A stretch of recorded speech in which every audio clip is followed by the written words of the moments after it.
malam minggu kita pada hari ini.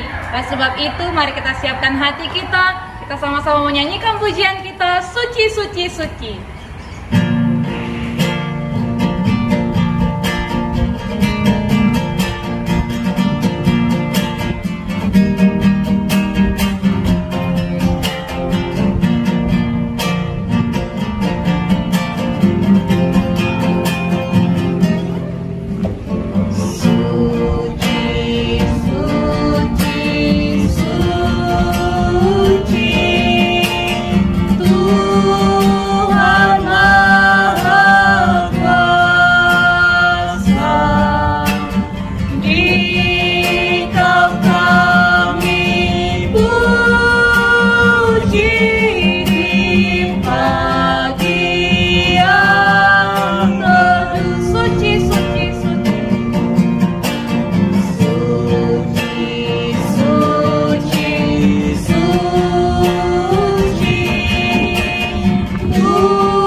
Tuhan Yesus yang baik, kami bersyukur Tuhan pada pagi hari ini Tuhan masih memelihara kehidupan kami. Oleh sebab itu kami mau bersekutu, mau beribadah kepada Tuhan. Dan biarlah Tuhan memimpin ibadah kami ini baik dari awal, pertengahan hingga berakhir dengan baik.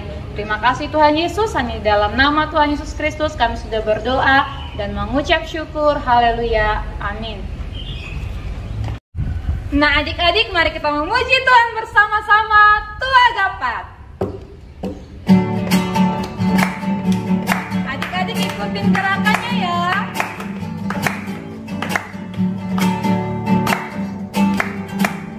Tua dapat, apa kabar? Hei hei, jumpa lagi. Ku beri senyum manis padamu, senyum misioner. Sekali lagi, tua dapat. Tua dapat, apa kabar? Hei hei, jumpa lagi.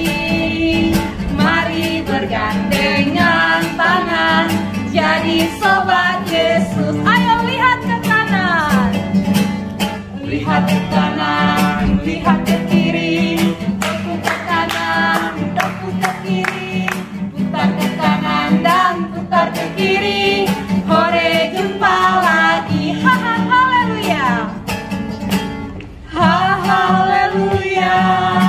Ha ha ha, haleluya.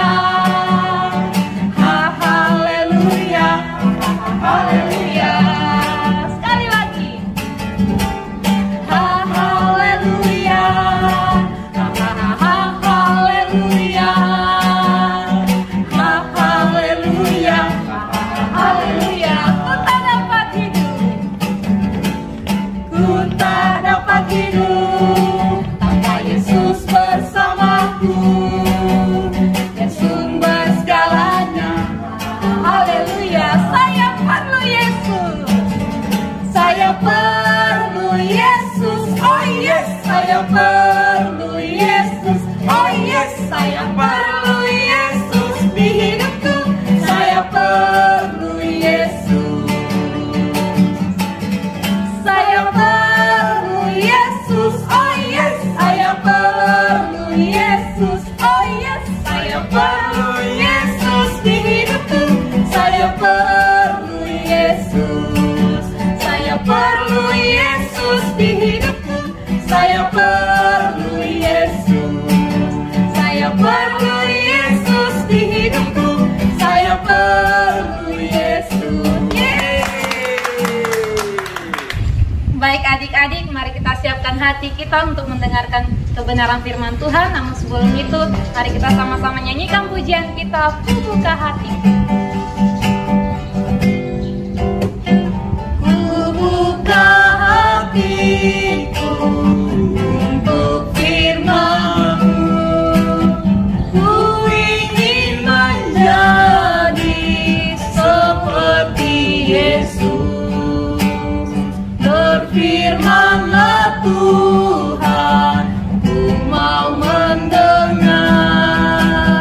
dan melakukannya setiap hari.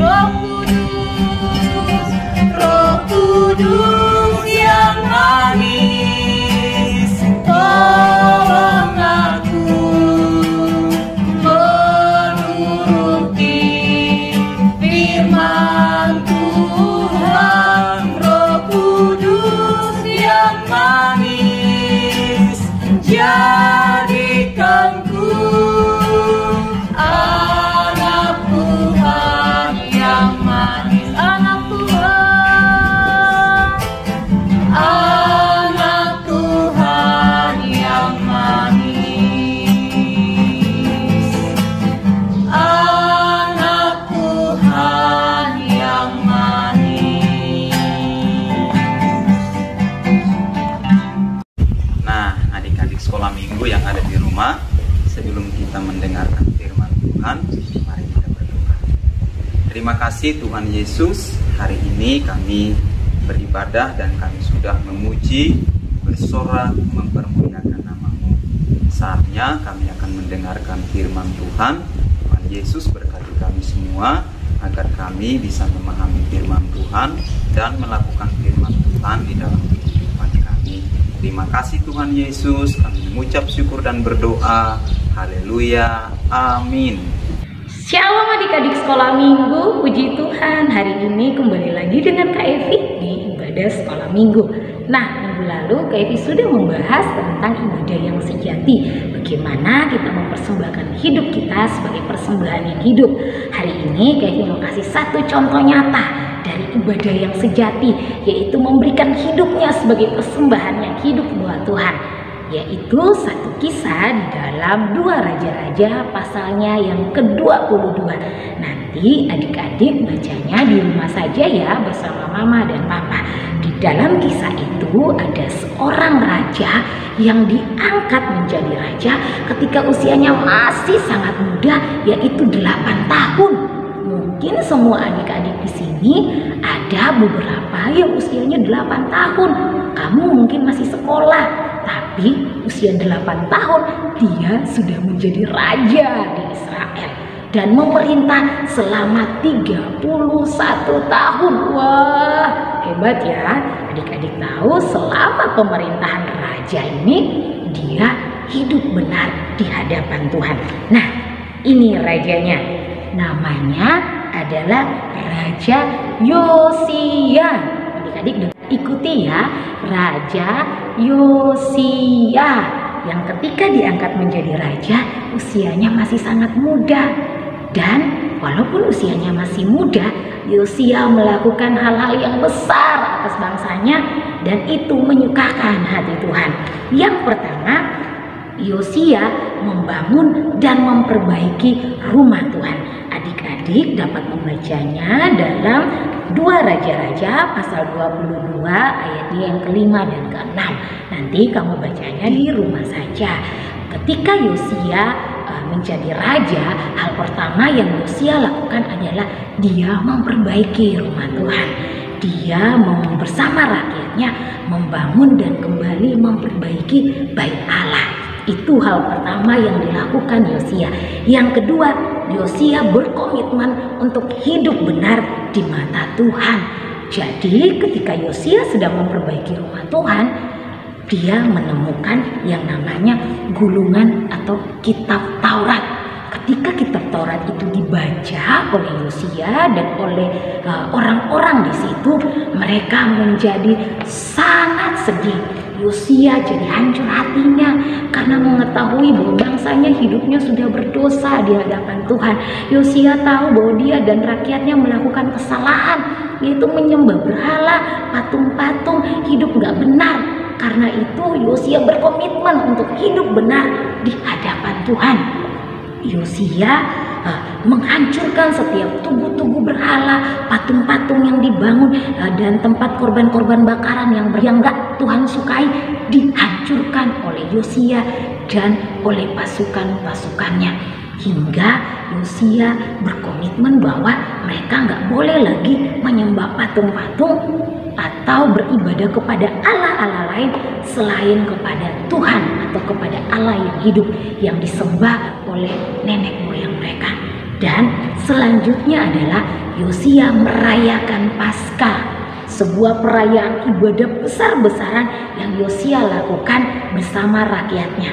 Nah, itu yang terjadi ketika Yosia masih sangat muda. Dia punya komitmen untuk hidup benar di mata Tuhan. Nah, adik-adik, kenapa Kak Evi bercerita tentang Yosia? Karena Kak Evi mau bilang sama kamu pun bisa seperti Yosia. Jangan pernah kamu berpikir, aku masih kecil Kak Evi, aku gak bisa buat perubahan di keluargaku. Aku masih kecil Kak Evi, aku gak bisa jadi apa-apa. Atau aku gak bisa buat apa-apa. Kamu bisa, karena Yosia pun sudah melakukannya. Mulai dari dirimu, lakukanlah hal-hal sederhana dan hidupmu pasti berubah. Kak Evi percaya kalau Yosia saja bisa, kamu pun pasti bisa. Mulailah lakukan dari berkomitmen untuk setia atau punyalah janji di hadapan Tuhan bahwa kamu akan setia untuk beribadah. Kamu gak akan bolong-bolong lagi ibadahnya, walaupun ibadahnya masih lewat YouTube. Tapi belajarlah untuk punya komitmen untuk setia kepada Tuhan. Yang kedua, rajinlah memberi persembahan. Minggu lalu Kak Evi sudah menjelaskan bahwa ibadah yang sejati ketika kamu mempersembahkan persembahanmu yang terbaik buat Tuhan. Kak Evi harap dalam hidupmu mulai dari sekarang belajarlah memberi yang terbaik buat Tuhan. Seperti Yosia yang berkomitmen untuk memberi yang terbaik dalam membangun rumah Tuhan. Yang ketiga, sukalah membaca Alkitab. Karena bulan kemarin Kak Evi sudah menjelaskan, ketika kamu membaca dan merenungkan firman Tuhan, maka hidupmu pasti berubah. Karena itu Kak Evi harap walaupun kamu masih kecil, punyalah komitmen untuk suka membaca firman Tuhan.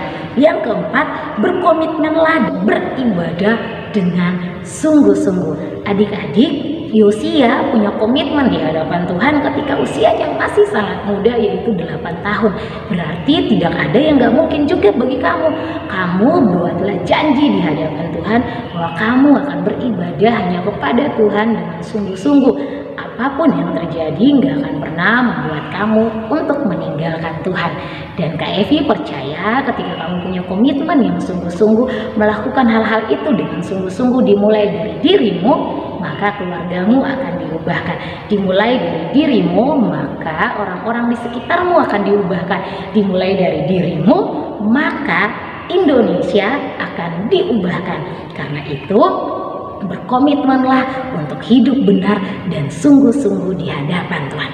Itu adalah ibadah yang sejati, seperti yang Yosia lakukan di hadapan Tuhan, dan itu menyenangkan hati Tuhan. Demikian cerita firman Tuhan Kak Evi. Tetap semangat di rumah ya. Tuhan Yesus memberkati. Shalom. Baik adik-adik, mari kita ucapkan doa Bapa kami bersama-sama. 1, 2, 3. Bapa kami yang di surga, dikuduskanlah namamu, datanglah kerajaanmu, jadilah kehendak-Mu di bumi seperti di surga. Berikanlah kami pada hari ini makanan kami yang secukupnya, dan ampunilah kami akan kesalahan kami, seperti kami juga mengampuni orang yang bersalah kepada kami. Dan janganlah membawa kami ke dalam pencobaan, tetapi lepaskanlah kami daripada yang jahat. Karena Engkau-lah yang mempunyai kerajaan dan kuasa dan kemuliaan sampai selama-lamanya. Amin. Baik adik-adik sekolah minggu yang ada di rumah, ibadah kita pada hari ini sudah selesai. Sampai jumpa dalam ibadah kita pada video-video berikutnya. Tetap semangat dan setia beribadah kepada Tuhan. Amin. Tuhan Yesus memberkati. Haleluya.